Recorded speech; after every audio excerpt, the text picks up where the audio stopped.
I came to this conclusion that my life could be my education if I wanted it to be. Every experience, a new classroom, every person I meet, a new teacher, and every encounter, a new lesson.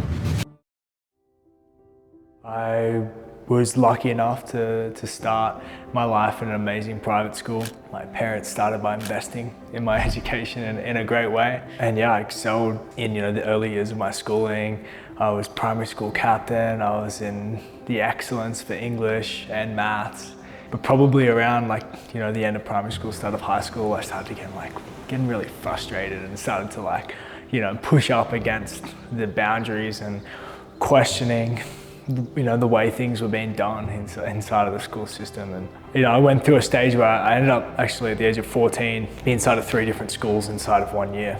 Bang, bang, bang like that, from primary school captain to being in my 3rd school, all in 12 months. And then eventually kind of just came to an agreement with the principal that it was time for me to leave. And that was the age of 16. And that year I'd actually started building an online business. By the time I'd actually left that last school, I was actually making more money than some of my school teachers I was doing. I'd done multiple $10,000 months. I started to recognize the strengths and the things that I was good at in myself, and those things were not encouraged, or they weren't being encouraged by the teachers or the system. And what I felt like I was great at, making things happen, about being creative and coming up with new ideas, thinking of better ways of doing things, those trains of thoughts were not encouraged, or they were discouraged or punished.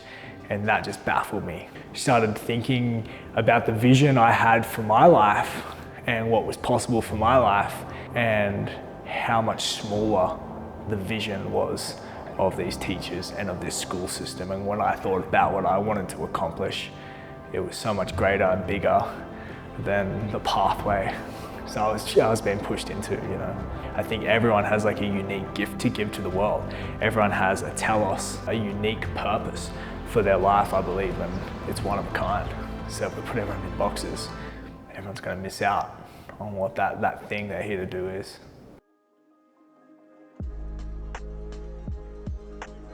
Since leaving school, I was lucky that my family really had a high value on personal development and growth. And my dad had me reading the classic personal development books from the age of 12. I was reading The Richest Man in Babylon and The 4-Hour Work Week and Kiyosaki. And so I'd started looking to great authors and other mentors to educate myself, because I realized that the teachers that had been assigned to me were not going to get me to where I wanted to go.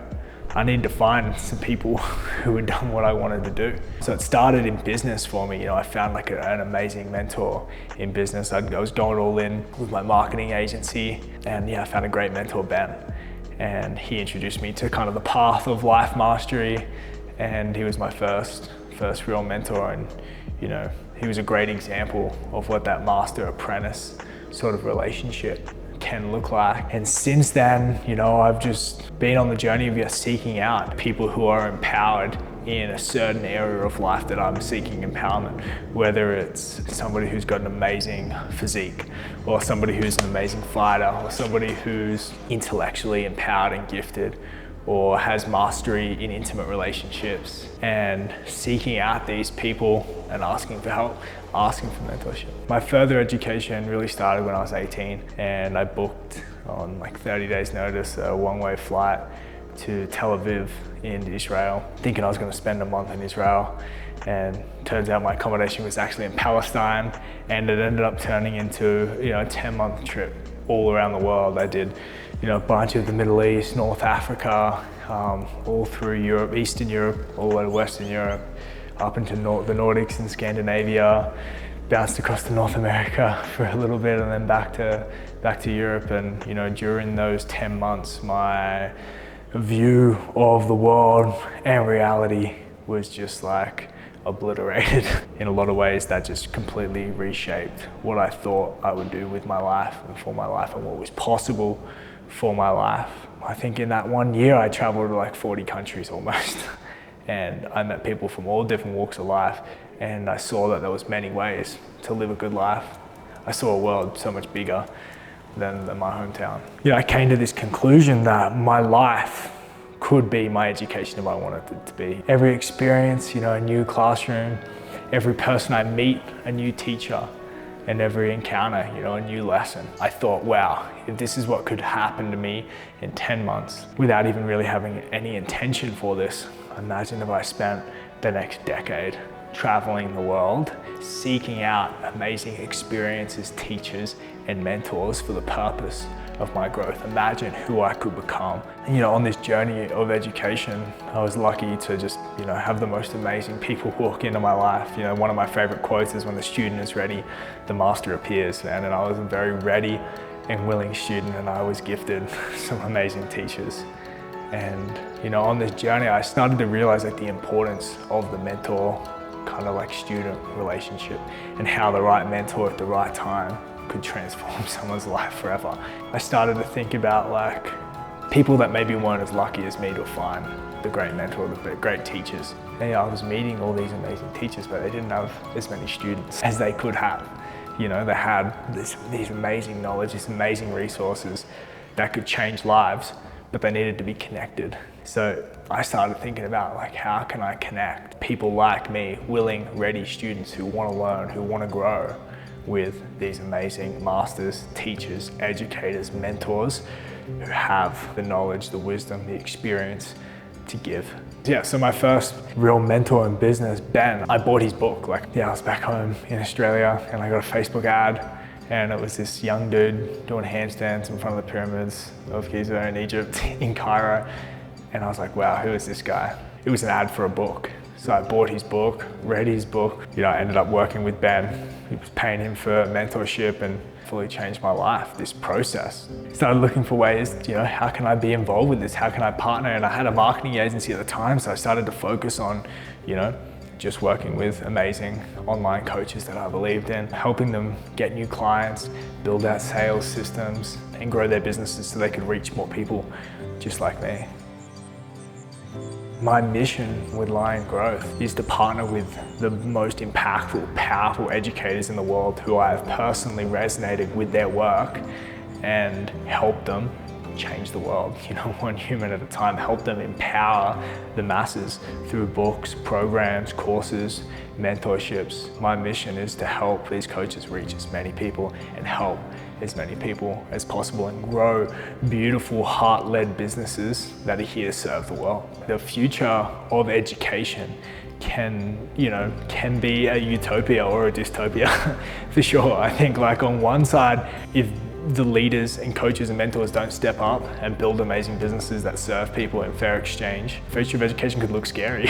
It could be just straight governmental indoctrination, or it can look like, millions of young people, empowered creators going after the mission in their heart, taking daily action to empower all pillars of their life, and taking personal responsibility for their own education.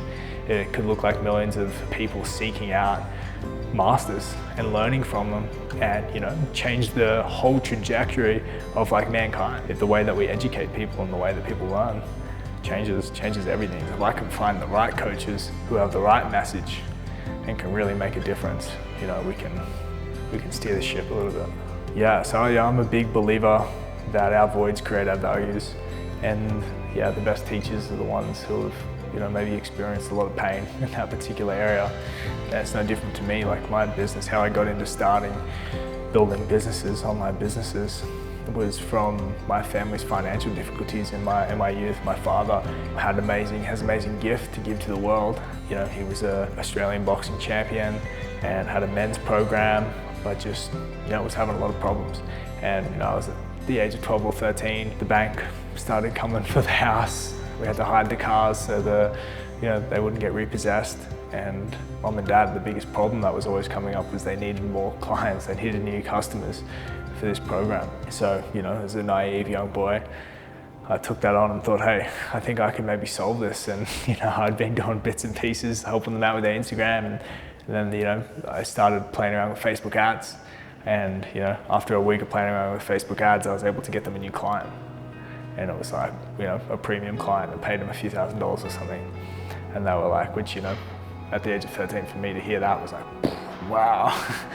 They were my first client. You know, they've got a 7-figure online business now.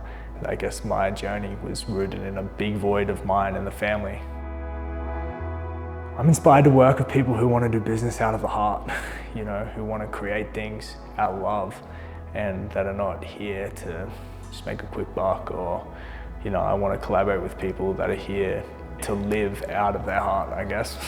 And I'm trying to live out of my heart more, I guess. And, you know, I just think we can do so much more and serve people way better, make way more money, have way more fun if we build our businesses out of our heart, out of authenticity, out of the mission, the unique mission that we all have here.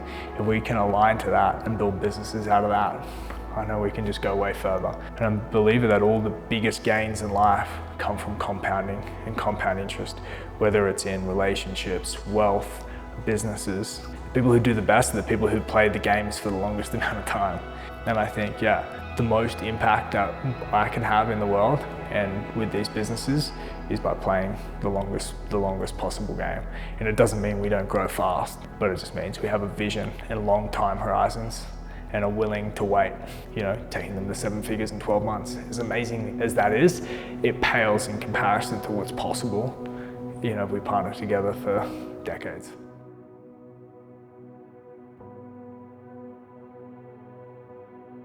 The best businesses of the next 50 years or 100 years are going to be led by individuals who find a synthesis between art and business. I believe the new entrepreneur is an artist. So everything that I'm creating, I've made a decision it has to be art. You know, it has to be beautiful. The way that we build businesses, the way that we create sales content, film videos, and I think as an extension out of building a heart-led business. If you're running a business out of your heart, it has to be beautiful. Every generation has big change, but I think it's hard to deny that we're at a very unique time in history. What's happening with technology, the idea of nations and education, and it's never been so possible for an individual to be empowered, and at the very same time, so easy for the individual to be led astray by marketers, by institutions, by governments. And I think it's up to these new educators, these new leaders, to not indoctrinate, but to empower the masses. So in this age of choice, in this age of individualism, that people are not led astray by corporations or the mass media or by just anything outside of themselves, but people can stand in their truth. And I think that's what's going to create the best world possible.